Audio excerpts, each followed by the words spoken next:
Evening, people. Evening. Here I am. One comment made me chuckle. I can't. I think I've. Here we are, Dave.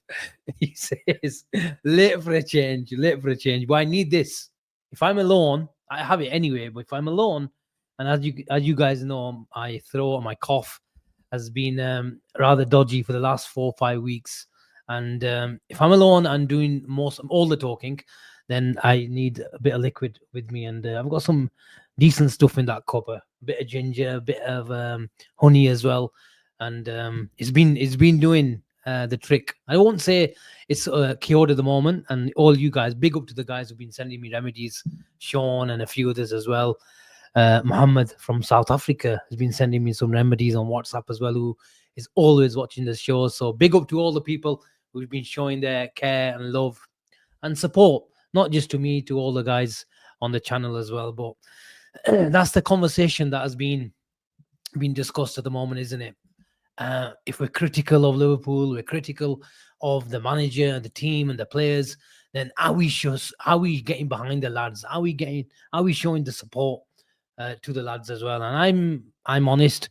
Now, if you're critical and you're expressive and you're emotional, as long as you back it up with reason, then you are well within your rights to criticize this team, because at the end of the day, we're champions and we need to start behaving like champions.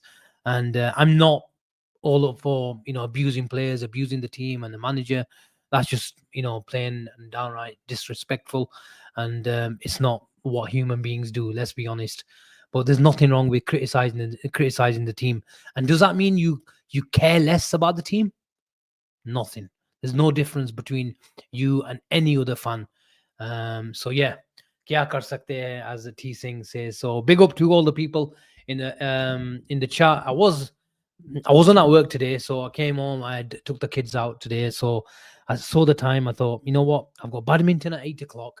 I'm probably not live later on. Let's go and chat to the people for about 40 to 50 minutes, and then if we have got a show later on, then we'll come on anyway. But I thought, let's have a catch up, because we didn't go live after the game, and I saw a lot of people emotional, and it's brought another discussion, isn't it? And I want to get your opinion. Where do you guys stand? As was Slot right to pick that team? Did he throw away the cup game? Has he increased the pressure on himself going into the judgment week? What I've been calling it today, because that's what it is. He has piled, in my opinion, Slot has piled the pressure on himself big time. And although I did say I understand the team, he's got 6-7 players injured. There's a lot of doubt regarding the likes of Curtis, the likes of Isak, who's coming and nursing a groin injury. So we have to be very careful. You don't have to say, like, you don't understand it. And let me I need to put this right. There's a lot of people who saying he should have played his first team. I'm not there. I'll be honest with you. I didn't want to see the likes of Salah and Van Dijk and Kanate and all these guys playing. Why? I think we've got bigger priorities right now.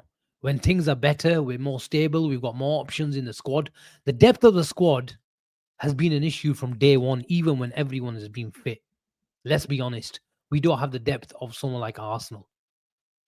But what I would say is I can understand the position of the manager, where he had to look at it, and he's under massive amounts of pressure, and he's gone with playing that weakened team. What I would say is I would have liked to see a few more game changers on the bench.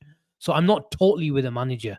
I do, and you can compare. You've been talking about, I saw the Manchester City bench, and it looked like his first team, and but at the end of the day, you sat around that table in the summer and talking about signings, and although you don't have total control, you have a lot more say than what you had 12 months ago. Bringing the title to Liverpool after the one that Klopp won, the second in 30 years, has bought you some clout around the negotiation table and the transfer committee table. You have got a say on this lot, and you have to take not all of it, Not most of it, but some of the responsibility of leaving us short, in particular the defensive area, in particular the left wing area. So he has to take responsibility. Most of that responsibility lies with Richard Hughes and Michael Edwards and all these guys and the club in general. But Slot is part of it. Slot is part of it.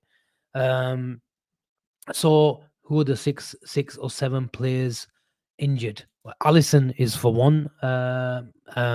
Jones. Who else? Who else is injured? Isak is nursing an injury. Frimpong. Those three players, I think, would have played. Frimpong would definitely have played, or Bradley, one or the other.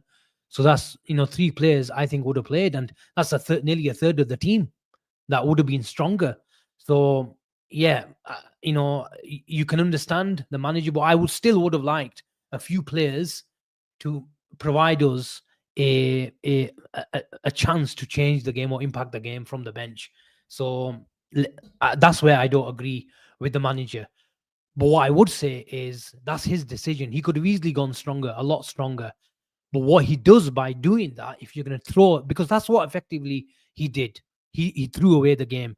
And what he did by picking that team, he effectively told Palace that I can't beat you with my normal formation. And a lot of people got excited. Oh, this is another new formation from Slot. Is this something to keep an eye out on? We can go with this. We looked better. Playing man to man, it has no relevance on your formation on paper or your settled formation. You can go man to man through any formation, whether it's a 4-2-3-1, a 4-3-3, or a 5-3-3 like Palace play.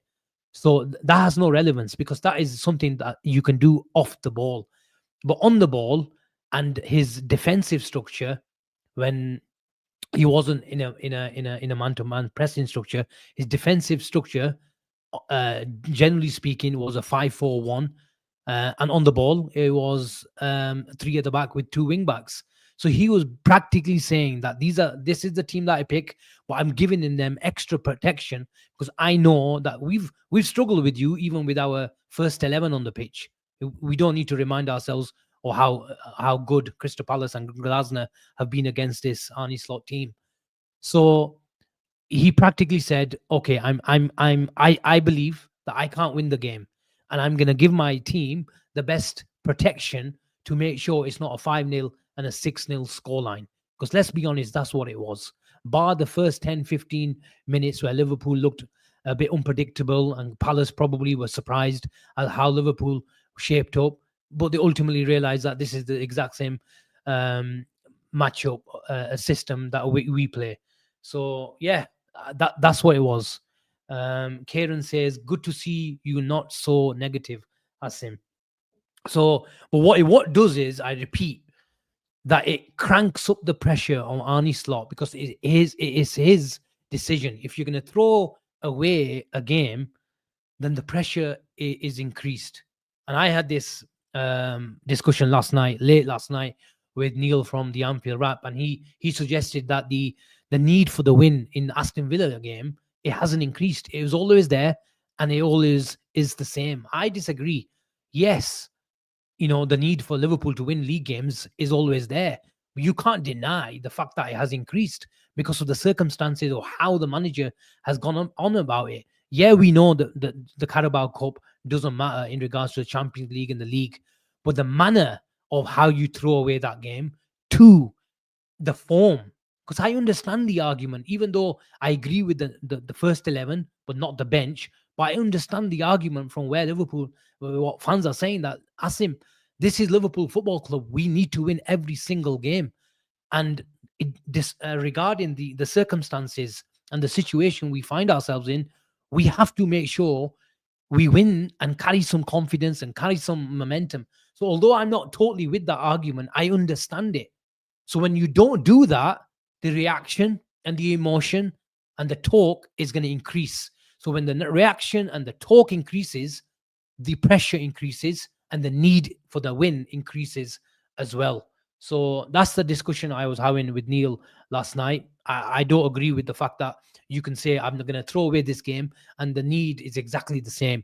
No, No, and you can judge it by the demeanor of the manager. You can judge it by the talk of the manager and what he's talked, because he's been coming out with a lot of funny things recently. So you don't have to be in both camps. That's what I'm saying. But I totally understand some of the stuff that some people are going and coming out with in regards to the yesterday game. But what did you make of it? Well, I'll be honest with you. When I saw that team, my expectations were low anyway, because I knew that we weren't going to go strong. That was my feeling, and not based on any information. When I was talking to Avi, I don't need to get any credit for it. When I said I can't see someone like Virgil van Dijk being in the squad, that wasn't based on any information. It was just feeling. It was just feeling. And I thought, with the magnitude of the games coming up in the next 10 days, I can't see Liverpool picking a strong team. I just couldn't do it. I just couldn't see it. And you have to understand the injuries that we've got. Leone would have played in yesterday's game. Curtis Jones, even though he's been getting minutes recently, would have played. Frimpong would have played, and Isak would have played, or Ekitike, depending on if Isak's situation. If Isak was at match fitness right now, one of them would have got rested. So there's 4 players there that would have played. So, the guys who are asking who would have played or who are the injured players, there's 4 players there that would have made us stronger on the night, or at least been on the bench. But the moment we saw that team and we saw that bench, it was embarrassing, to be honest with you. And we got away with getting beat 3-0 on the night. Let's be honest, because that formation, that setup, and that mindset was all geared towards damage limitation. Let's be honest. We've been struggling with that formation when we've got our best players on the pitch, the likes of Soboslai, the likes of I can't even find it a bit embarrassing calling these guys our best players, because individually these guys have been poor, but you know what I mean. Like always, when I'm alone, people, I like to engage selection. Here comes the thing. I totally disagree. It hasn't, though. How can you tell me, selection, the need for the win at Villa hasn't increased? It's bonkers. That's what it is. When the pressure increases, the need increases. I'm not saying the need for the Aston Villa game was at like level 2. It wasn't, because it's still at 8 or a 9. Call it 10 if you like. But the moment you pick that side and you talk and you chat rubbish in the press conferences, and you talk about why are you talking about Man City's bench? Why are you talking about our summer transfer? Where were you on the table? If you had a problem with the lack of depth, then come out and talk about the lack of depth in the summer. Where were you at the end of the summer or the transfer window? But all I heard from Arne Slot is, we've bought some players, we've sold well, but we bought really good players, and I'm really happy, and we won the league and all that sort of stuff. Where was he talking about the lack of depth then? Tell me. He wasn't. He was chatting shit. Don't make me go emotional, because this wasn't supposed to be an emotional show. I'm calm today. I'm calm.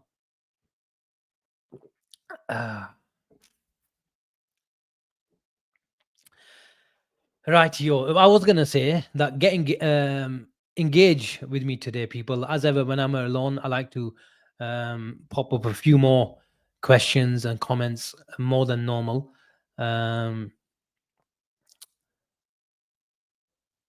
Here's another one. Big up Kurt. Asim, I don't see him turn it around. Slot looks out of his depth, losing 6 out of 7, extremely poor, and he's speaking waffle impresses. And let's be honest, going back to the conversation of how the need hasn't increased, one of the comeback was, what was it? What was it? That Liverpool in the last 10 years or something have won the league without winning the Carabao Cup. It was something like that. But my response was, when was the last time Liverpool won or lost 4 games in the league in a row, and 6 out of 7? When was it? Because these are unprecedented times. And when you do lose games, I can understand the argument about losing momentum. I'm not saying he should have played Van Dijk and Salah and Ekitike. I'm not saying that. But you can't deny the fact that Once he does it, he has. This is the crux of the point. It has to be justified. And how do you justify it? By let's see how those results are in the next couple of games. If Liverpool look leggy in the next game against Aston Villa, then you can't talk to me about Liverpool should have, needed to rest, players and look leggy against a Villa side, because we've had a week to prepare. So if Liverpool don't come out of the traps, firing early on and they all over Villa, then we have to ask questions, don't we? Because the pressure has increased. Pressure is an all-time high. But you can't tell me pressure just stops. Pressure keeps on going, bravs. That is where you're wrong, selection. Pressure always keeps on going. You don't ever reach the limit. You might be an all-time high, but it keeps on increasing. And the more you lose, the more it goes in that direction. That's what you don't understand. But I'll read you the rest of the comment because I'm fair. Yesterday's rules hasn't changed, up the ante. And how can you not? That's where I disagree with respect. It's remained the same. All right, okay. Let's ask the chat.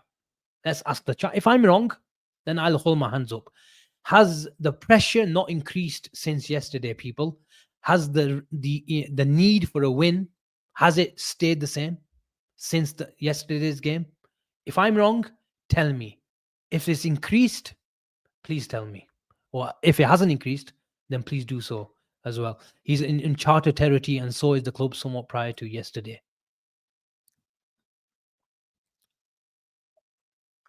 Oh, come on. You can't deny this selection. Where is selections comment? The chat is in their feelings. They'll agree with you. Come on. Look, there's some people saying it stayed the same or it hasn't increased. So what are you going to say to them? What are you going to say, selection? Those guys that are agreeing with you are right. And the ones that are agreeing with me are totally wrong, even though there's 80, 90% that are agreeing with me. Come on, people. Come on, bro.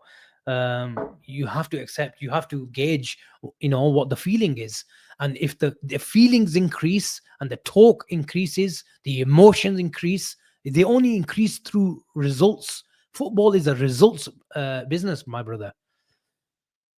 Hamad's been active in the chat very, very recently. But we're fair. We even take Arsenal fans' questions. If we win our next two in the Premier League and you lose, is the league done? Of course. Of course. I would say Arsenal, and many people would agree, Arsenal are heavy favourites right now. How many points are you ahead? 7 points ahead. Massive, massive issues in the Liverpool team on and off the pitch. Chronic problems on the pitch, structural issues, personnel issues. And I've been going on about it. You can't accuse me of talking, with the benefit of hindsight. I've been talking about it a long, long time. Where on the ball, generally speaking, Liverpool have got personnel problems. And off the ball, they've got structural problems that he has trying to tweak here and there, but he's not there yet. And I've been talking about it. I put the video up and I got a bit of stick. But that's my opinion. But I believe Liverpool, with the trade-off that they've got, I think it was the show with me and Avi last week. I said, look, if you can't, and teams are going long really early. We all saw that graphic last week on Twitter flying around, where the turnovers for Liverpool are not happening, and our press is all over the place anyway. So if the turnovers are not happening and teams are going long really early against us, then just drop, win the second ball, sacrifice 5 to 7% of possession throughout the game, but be solid, be compact. So our press is not there. Our 4-2-4 with the trade-off for Salah is not reaping the benefits. And then our mid-block is embarrassing. It's embarrassing. So too many things are wrong off the ball. And on the ball, I was the first one to say there's 3 out of 4 our backline cannot pass the ball. I put the video up. I was going to say I didn't want to do it, but I did anyway. Technically astute, not good. Too many players, not good enough. And it's really causing issues. We're a possession-based team, people. We can't go 5 at the back, 3 at the back. long term. It works, in short term. Just like Arteta went to Arsenal, assured them, got the assurance defensively, and played. I can remember Aubameyang used to play um, out wide at times. I can't even remember, but he definitely did play a five at the back in his early days. But one window by window, and yeah, he spent a lot of money, but you can't deny the fact that he's built a machine. On the ball, really, really secure. Off the ball, machine-like, physical, and they can do anything was asked for them.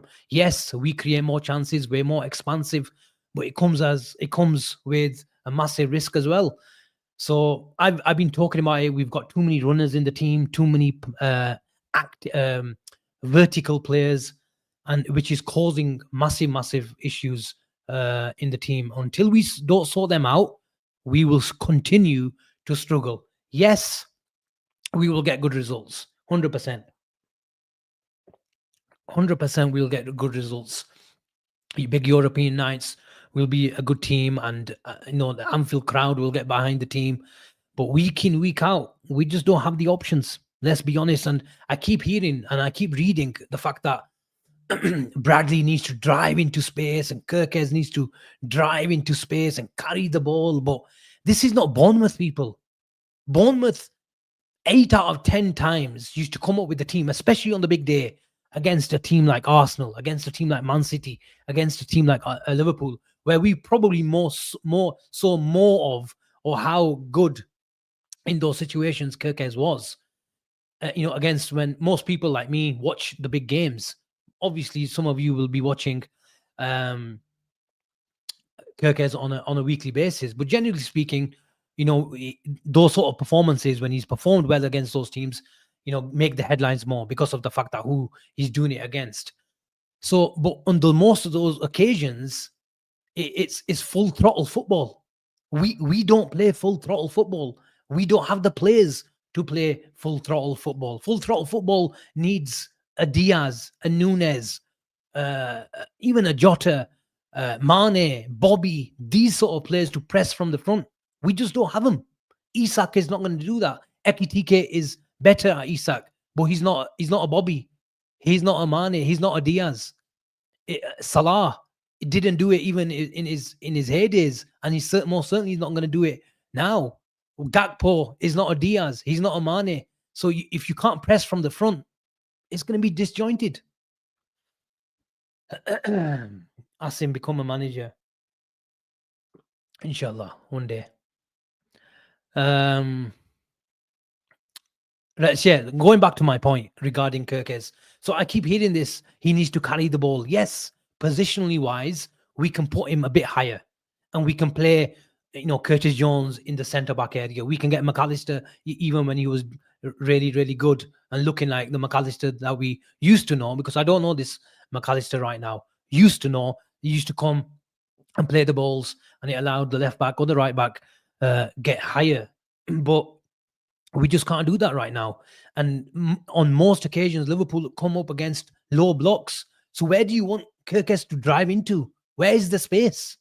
So you need technical players to just maneuver the ball and manipulate the ball. So yeah, I can see some sort of scope of him being higher, but we don't have those settled environments even to provide him the environment. My throat is getting dry, people. I thought it'd last a bit longer than this. Oh. Right, yo. Big up Khazir, always supporting the channel and the boys.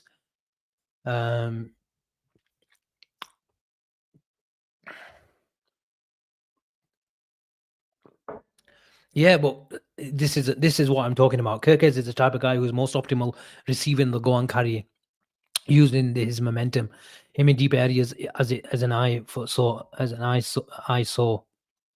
The man closing himself off. Yeah, look, I that's the video I put today. Body positioning, how his chest is, how his hips are, bodies are. Call it what you like. To go to talk about all the dynamics, but the fact that he's not good enough to ball. But this is what I'm talking about. Liverpool are faced with the low blocks, 5 at the back at times. And I saw even yesterday, even as a wing back, where he was tucked in. So Arnie Slot was playing a wing back, but he was shit scared of Ismail Sarr and how crazy he could be, or how threatening he could be on the counter attack. And even off the ball, he was slightly inside, and so many times Robbo just gave him the ball and he was carrying it. But he's not a good carrier inside. He's an overlapper. He's like a one two and go. He's a third man runner. But that's one of the big downfalls to Liverpool is from the back. They can only build up in one way, by committing too many people forward, and it's 100 miles an hour. It's 100 miles an hour at the moment. Liverpool honestly just need to slow things down. But the problem is the fact that, how do you slow things down? When you slow things down, you need natural technical ability to maneuver the ball. But Liverpool don't have that. And so what do they fall on for? Have to just rely on is Bradley's and Kirkes's ball carrying, but that's not happening because they don't have the space. So it's very easy to say Kirkes needs to carry the ball and overlap. He's done that in parts whenever he's can, but he's not, to be fair to him, had the support from Gakpo in terms of when to release it. These are not my words. Well, they are my words, but the manager has had those conversations with Gakpo. So there's an issue. So that's why I keep saying Liverpool's back line is a personnel issue. And you guys might think like I'm chatting shit. I'm just trying to act just like innovative, just for the sake of it. It doesn't work. But yes, someone like Curtis Jones at right back has got his problems, especially when we lose the ball and tricky wingers are running at him. That is no doubt an issue. But it's also an issue with Frimpong getting run at, with Bradley getting run at, with Soboslai getting run out. So I was always saying Soboslai needs to play at right back. But the fact that I've been saying for the last couple of weeks that he's been playing so well that we need his legs in midfield and we need his deep progression from midfield, because Gravenberch isn't that player. McAllister, who did give some deep progression, like I said, we don't recognize that McAllister right now. So Curtis Jones will give us a bit of control. Generally speaking, what was happening last year and over the course of the last 5-6 years, why did Kanate look so good when he was on it? Because he didn't have the ball responsibility. Trent masked Kanate's problems, generally speaking, and Van Dijk masked Robertson's problems, on the ball problems. But it worked because the ball was coming through the center from Van Dijk. He had that ping, and Trent was a unicorn from that. We've lost that cheat code now. And how are we dealing with it? We're not dealing with it, well enough. And this is the reason why that Liverpool games have looked really, really stretched. Whether they put Gravenberch in the centre-back position and effectively go 3 in the back with him coming into midfield on the ball, or if it's Kirkes going higher or Bradley going higher. And the moment we lose it, Liverpool have got too many players ahead of the ball. And this is the reason. The core issue is Liverpool can't build up in a secure manner from the back.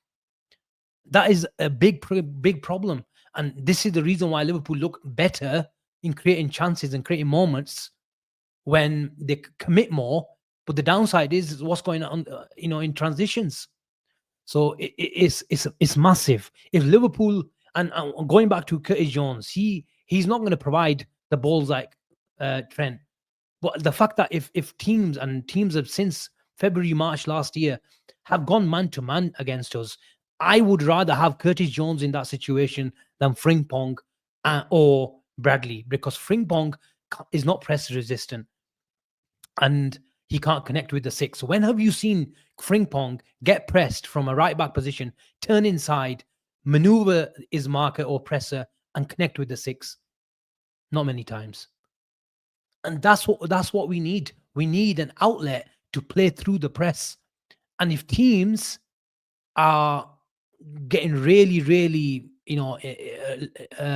defensive, then he can come into midfield as well. He can be a double pivot. He can allow Wirtz and Soboslai acting on the number 10s.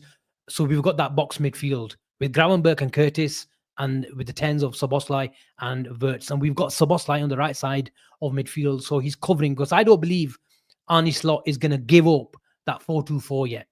I don't believe that. And this is, and someone was asking me on Twitter today, you know, how do we, no solution is going to mask the problems. I understand that there is a general physicality issue with Liverpool, but excuse me, I believe that the physicality will be improved and helped with Wirtz. Wirtz has to play. We all agreed that you bought him for 160 million pounds. We have to find a way to click. So I believe he is much better on the left hand side, in the pockets.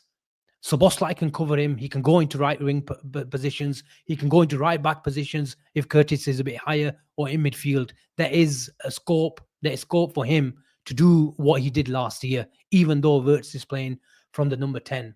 And he can give a platform for Wirtz to express himself as well. And we've got Ryan Gravenberg in midfield as well, because what Ryan Gravenberg does allow you is when teams do get really aggressive, he's really good at dropping a shoulder and making the game open.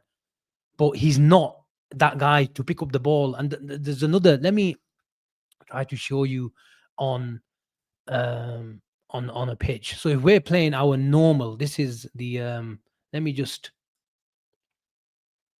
can you, before I need to know if you guys can see this. Please let me know in the chat, people.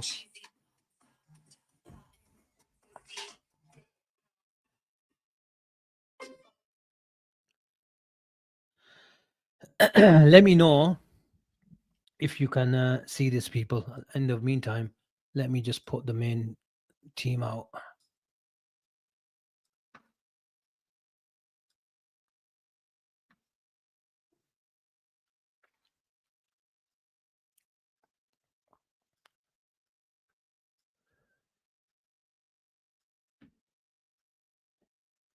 Can you see this? Yes or no?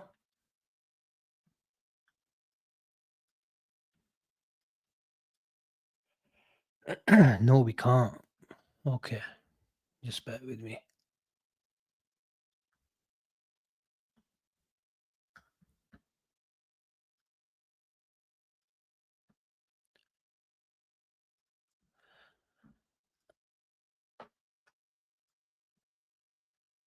Can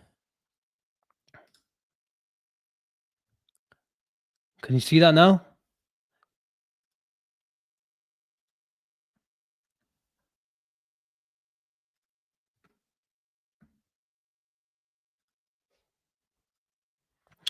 Yes, we can. Okay, let me just quickly put the players out and just give you the example. Curtis Jones, Gakpo, Ekitike, Gravenberg, Van Dijk, Kirkes, Isak, Robbo, Frimpong. Okay, let me just quickly sort this out.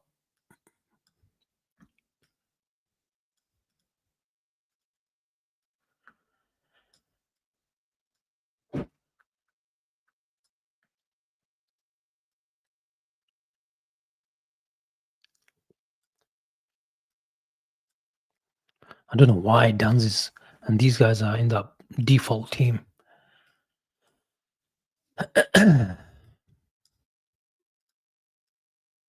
Chiesa, we leaving him in the team? I don't even know where Salah is. There he is. Alistair. I don't know why McAllister is as Alistair. He's a half a player, I guess. So it explains it, doesn't it? Who we missing? We're missing a left back. Who we pointing as left back? Robbo Kirkes, I guess. He's been talk of the town, so let's have him.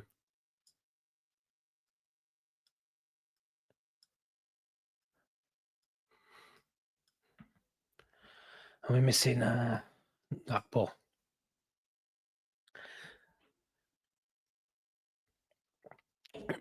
That's the team. So some people are suggesting our default build-up should be this. So Van Dijk goes there, Kanate goes here, and Gravenberg splits the centre backs now, and then allows Kirkes to go up. And what will need was so Gravenberg vacates that number 6 role and acts as the third centre back. We have seen that, but it's only really generally used if one, the team is really aggressive in the press and pressing or being this in a settled shape with two strikers. So Liverpool have got the 3+2 against the opposition strikers. So that is generally used. But the problem of Ryan Gravenberg being in this third centre back position, and what people fail to realize or mention, is Ryan Gravenberg isn't a Zubamendi. Ryan Gravenberg wants to take a man on and drop a shoulder from here and then connect with Wirtz and Soboslai with acting like a situational double pivot, because Arne Slot and many teams do like to build up in the 3-2, despite the right back being a slightly higher and Kirk has been slightly higher. You still need two midfielders to provide the solidity on and off the ball.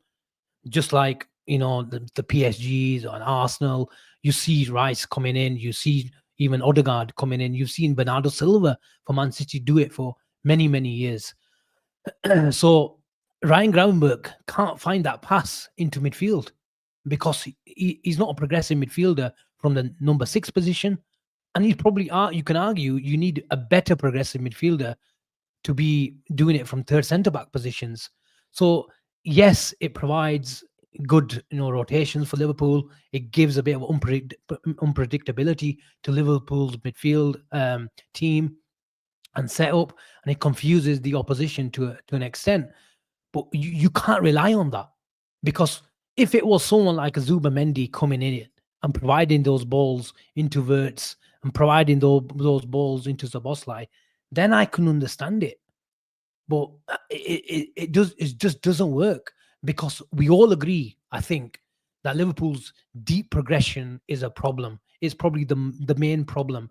Ryan Gravenberg coming into the third centre back positions, it doesn't solve that long term, and it also doesn't, fulfill its purpose. If you've got a team, for example, and we do face a low block, for example, last night, even though we matched up against them, someone like Palace who will defend in a 5-4-1.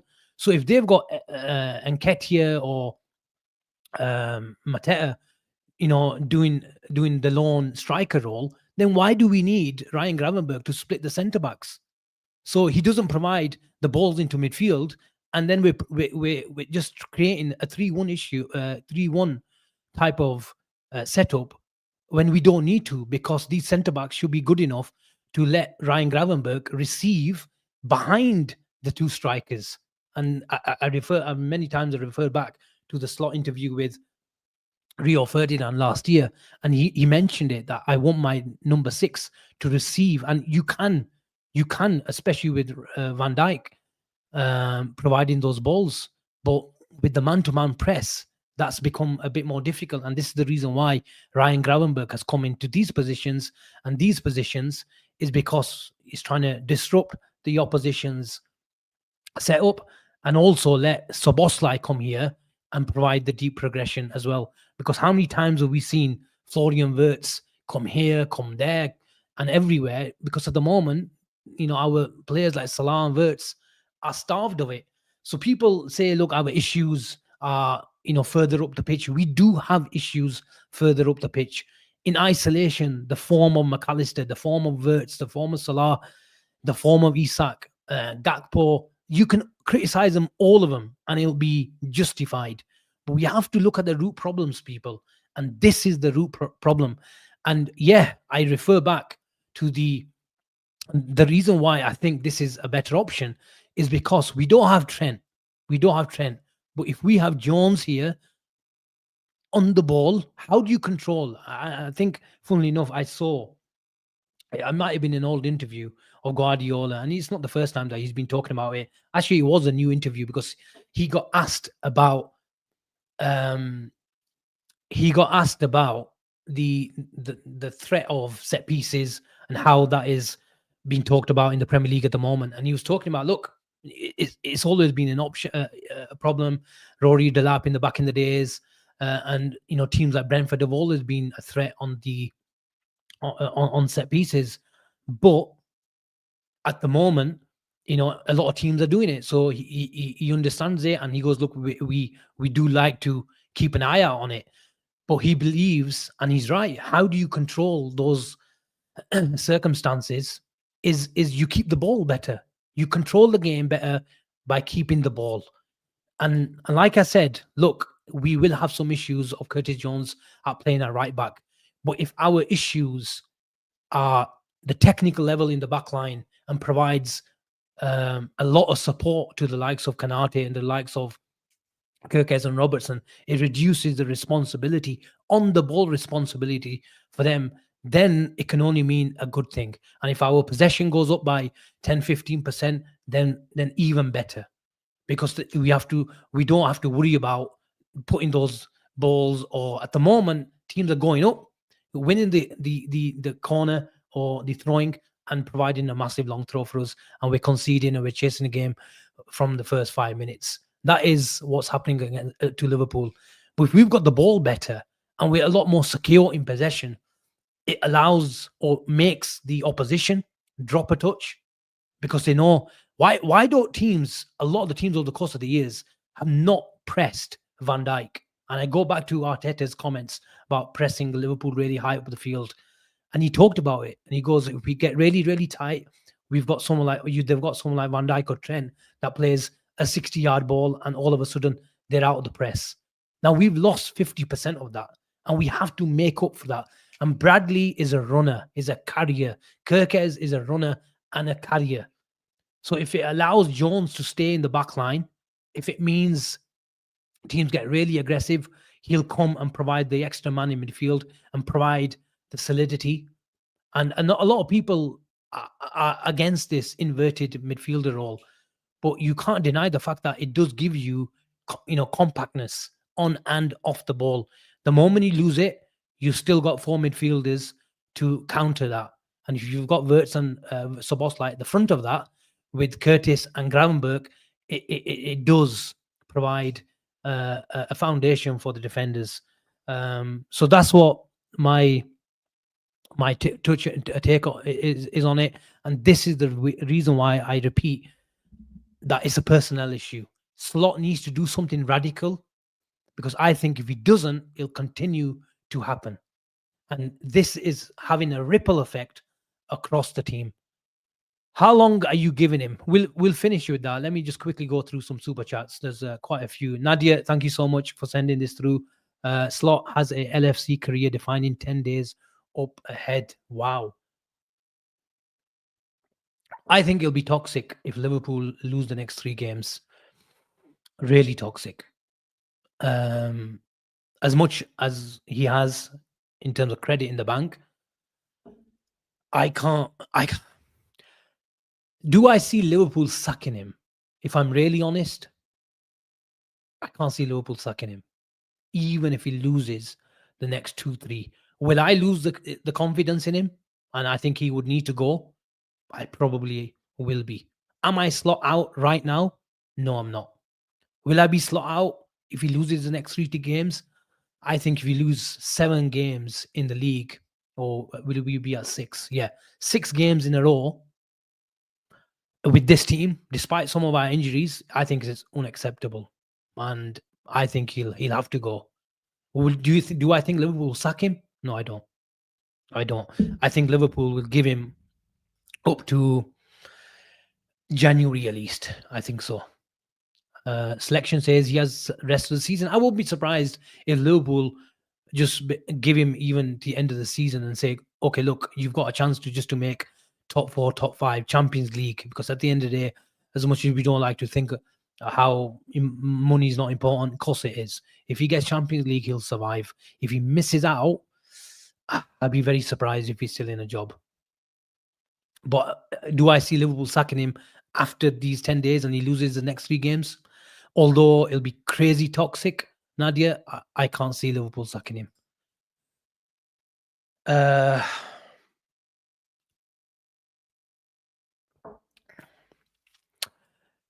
Monur, thank you so much for the super chat.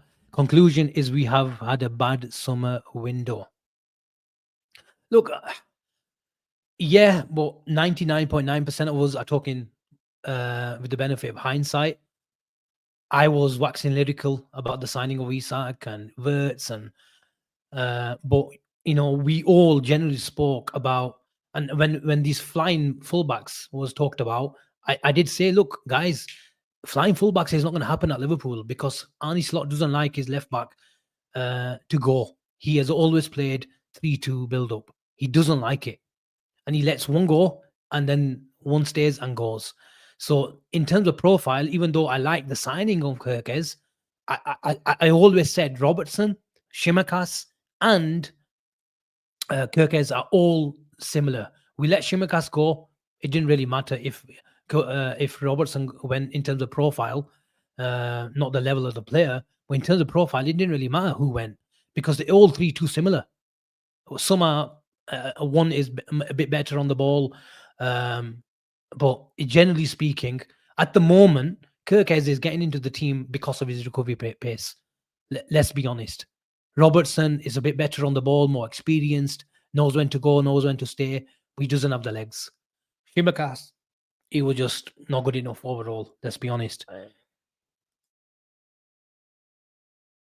Let me just keep on going through the super chats. Emmy Tegbe is the legend from the last show. Thank you so much for sending this through. Asim, are you still slot in after yesterday? I hope I just answered that question. Emmy, I look. Although I did, I don't know if you were in the chat. I said I understood the lineup because of how many players were injured, but I didn't like the bench. I didn't like the bench, and we lost that game before we went out. And if you're going to do that, then you have to make sure you get the results in the next 10 days. And that's why I keep calling it Judgment Week. Because if he wins, we'll say, okay, fine. It was a risky decision, even though it was only Carabao Cup, but you pissed off a lot of fans. But it was justified. Fair play. You have to give him criticism. But at the moment, it's the reaction that we're talking about. And we're in that moment of thinking, okay, you've thrown away a cup. You decided to against trying to get some momentum and trying to get some confidence in this in this group of lads before the big week. But if he doesn't get it, then we're talking about this game and we're talking about the next three games as well. And that's why it could be toxic as well. But the same people who given him shit should also come out, and I'll be one of them as well, to give him credit that he took a risk after losing 4-4 in the league, but it was justified in terms of letting his main players and senior players get the rest they need, but he got the results. So you have to be fair in every situation. Emmy, again, thank you so much. Edwards did his job. This is on the coach. Yeah. But what I would say is I think they have neglected the fact that how important Trent was in the build-up in the first phase. How we get the ball to the likes of Isak and Verts and Salah. You can have those unbelievable players at the top end of the pitch, but if you can't get it to them, then you'll have a problem. And at the moment, we're talking about letting our fullbacks go, but I've just mentioned that Ryan Gravenberch can't come into centre back positions and spray the ball around. He's not a natural six in that sense. He's not a Zubamendi. He's not a Rodri, and he's not a Vitinha as well that can connect with the players around him. He's a carrier, and he's improved a lot in those in the 12 months that he's been playing that position. But he's still not a natural at it, and I don't think he'll ever be a progressive passer. I hope he is, and I hope he develops that trait, but I don't think it's going to happen. I think he'll always be one of the best carriers of a football in the world, and that's his main strength.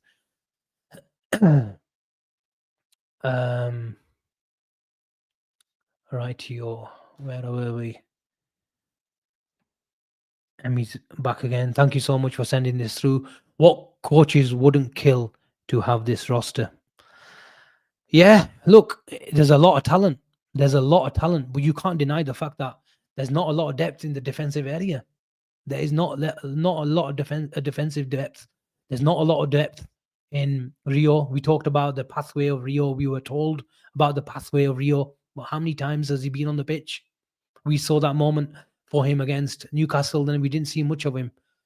And this is the reason why, again, you can't accuse me of speaking with the benefit of hindsight. I've been talking about our lack of profile, a Luis Diaz type of profile.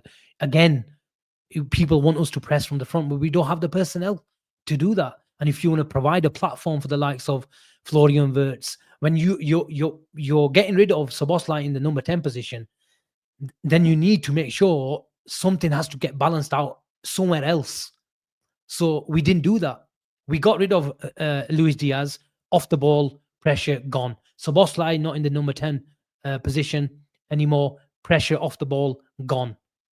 So there's two out of three positions from the front line in a 4-2-4. 50% of the personnel that provided intensity from the front of the press has gone. And then 50% in our back line in terms of how important he was, the cheat code, but provided stability and security on a technical level.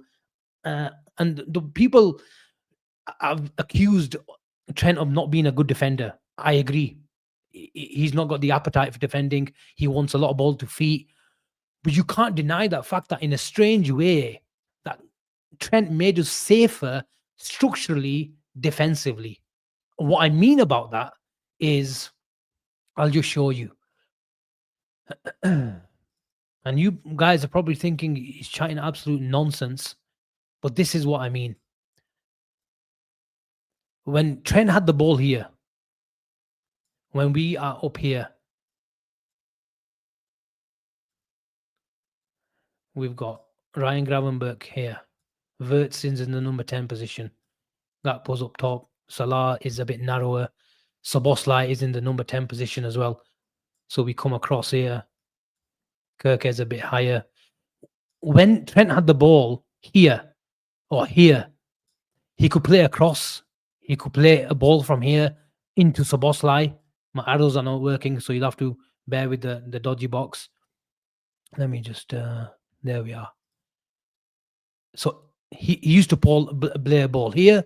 He could play it straight to feet if Salah was pinning at centre back. If Szoboszlai was here, he could.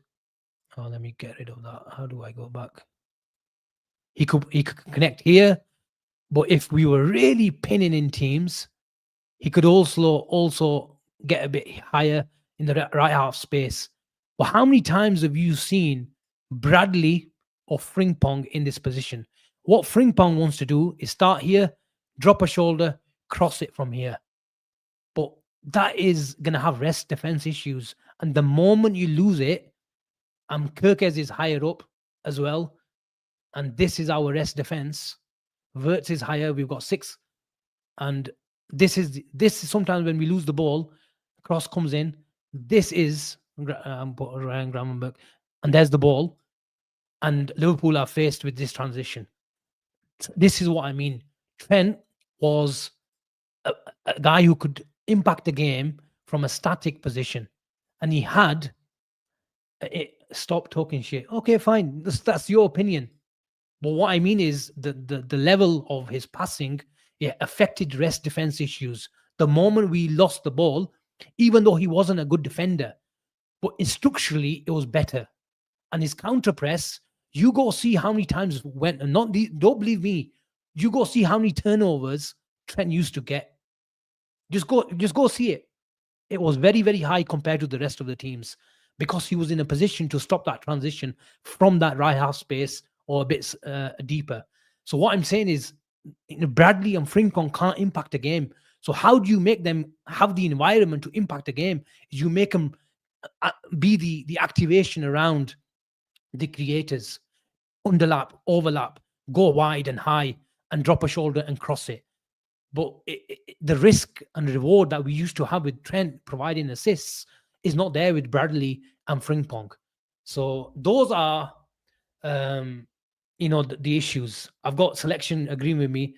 I think that's the first time in 3 years. But look, it's look, doesn't matter how what you think of Trent, and I understand it. There is a lot of resentment towards him because of his left, but you can't deny the fact that his ability to pass the ball made us better off the ball in terms of rest defense. Okay, 55 minutes, people. I've got badminton in an hour or so. I'm just gonna get a bit of a munch and then get changed. If we can get a show going again later on, we will do. If not, thank you so much. Um, thank you so much. So look, a lot of people are agreeing with me. Even though LFC red, look, you don't have to agree with me. This is the beauty of football. It's all about opinions, and we have to respect them. But a lot of people are also saying this is what happened. This is what's happening. That's proper analysis. Thank you so much. More super chats. So yeah, I can't forget them. Where are we? Where are we? Where are we? I think this is the last one. No, this is it.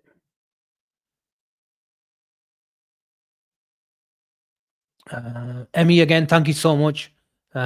Supportive as ever. So kind of you, brother. Asim, he has lost it. Did you see his press conference bringing up Estavo? Yeah, look, I did say I do find it strange. He has no answers and admitted this sackable offense before it gets worse. Emmy again, he threw that game away, and that's not acceptable. It is a structure issue and not personnel. I don't know what he's talking about. Is he talking about the on the ball or off the ball issue here? Where is our standard? We keep pushing the goalpost with this manager. Who would you want? Let's speaking hypothetically, Emmy, who would you want today?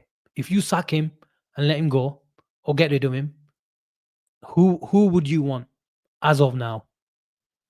We all see this with our eyes. He wouldn't change it. He played the same way with those youngsters and left them out to dry. He played the same way with those youngsters and let them out to dry with no senior players, killing their confidence. Look, that is an issue. But I'll be honest with you, and I was having this conversation with Avi after the game. If I'm really honest, I think we hype up our youngsters a lot. I think some of our youngsters are decent. Me included, we were hyping up our youngsters when they won and they played really well. Look, they deserved a lot of praise what they did in the Carabao Cup. We were literally down to the bone in terms of depth, but there were some really good performances, and they deserved the praise. But generally speaking, in terms of their level, are they really going to go and get them? Is Chip in the house? No, someone mentioned his name. But I think our academy is a business within the football business, where it's a way of spinning a bit of money and making a bit of money.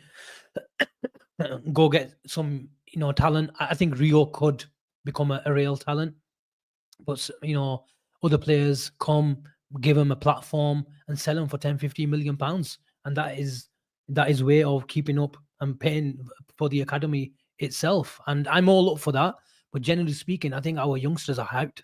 I'll be honest with you. In once every 50 to 100 years, you might produce a talent like Trent, but these sort of players don't come around often. But even like you see the level of someone like Wanieri in Arsenal, 18-year-old. How we got someone who we produced of Wanieri's level, who's at the age of 18. They've got Max Dowman at the age of 15, who looks an incredible talent. Who else is there? Lewis Kelly, good talent. Started a bit slow this season. Calafiori is taking his place, but another really, really good talent has got the technical level that you can see, who become a really, really good player. So yeah, I just think some of our youngsters, a lot of our youngsters are hyped up.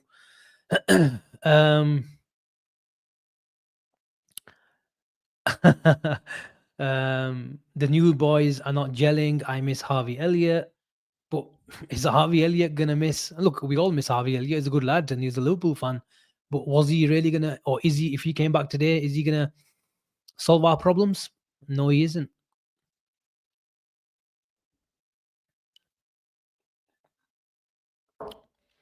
Okay, people, that's tonight's show. Oh, is that who is a blue chip? That's not Avi. That's not Avi. That's not Avi. That's Avi at work. He is at work. I do know that he is at work. Uh, Big up to Rio.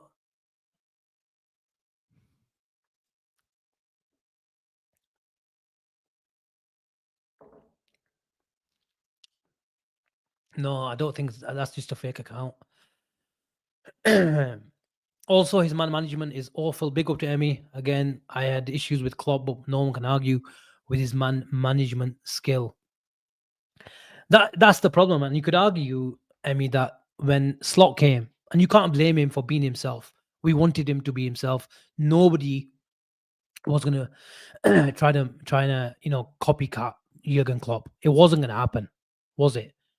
But you have to say that when you have that um, business-like approach, it's fine when you win, but when you lose, because you don't have that same connection, and it's never going to be easy because who he replaced in Jurgen Klopp, it was never going to be the same. And I believe that is one of the reasons why you've seen a lot more people go Slot out so early, is because he was never going to have the same connection as Klopp. And you could even if he was a halfway house between him now and Slot, you'd say, okay, he's got a bit of more of a connection, even though he won us the league. I believe I do believe that, and that's not just talking about. There's a lot of people on Twitter. I talk to a lot of people who live in Liverpool as well. Um, the sentiment is like, I don't need to mention names. Is like he didn't bring his kids over from Holland. He didn't let his family settle in, and all that sort of stuff is coming out. But it shows you that they don't have the connection. So it's just not about E-Reds. It's a lot of the locals who are saying this as well. But I think it's a bit unfair as well. He was never going to be a Jurgen Klopp, but it was always going to happen. The moment things went wrong, these we're fans. We bring these sorts of stuff up, and when you're winning, nobody talks about it. When you're winning, his honesty, gets praised. We talk about this Dutch culture and all that sort of stuff. But when you're losing, those same people are saying, "Shut the fuck up! You're talking too much."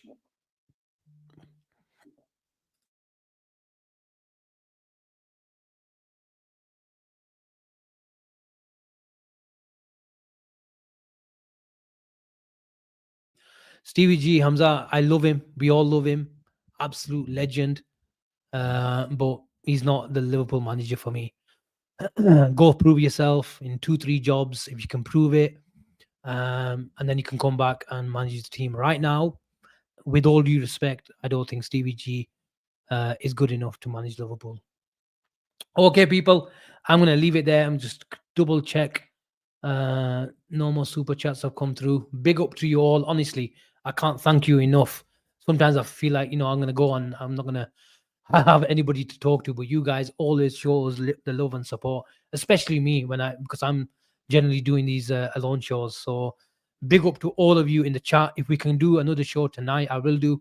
I've got badminton. I'm back around about 10 o'clock. If you can go around about 10:30, we will do. If not, the Chip and Chin show is back. A lot of you are asking when Chin is back. I think he's back after the Villa game. I think he's back after the Villa game. So you won't see Chin for the next 5, 6 days. But after that, you've got him back for the rest of the season. So he's going to be banging out. It's about time Chin carries the channel for a bit as well. So he'll be back very, very soon. Me and Avi and maybe Ben are back tomorrow. Then we've got the Saturday watch along is a bit 50-50 at the moment. And then the Sunday show is back again. If we can get Gene in a hotel room somewhere, we will do that on a Sunday as well. But until the next one, stay safe, have a good evening, and we'll catch you very, very soon. Bye for now.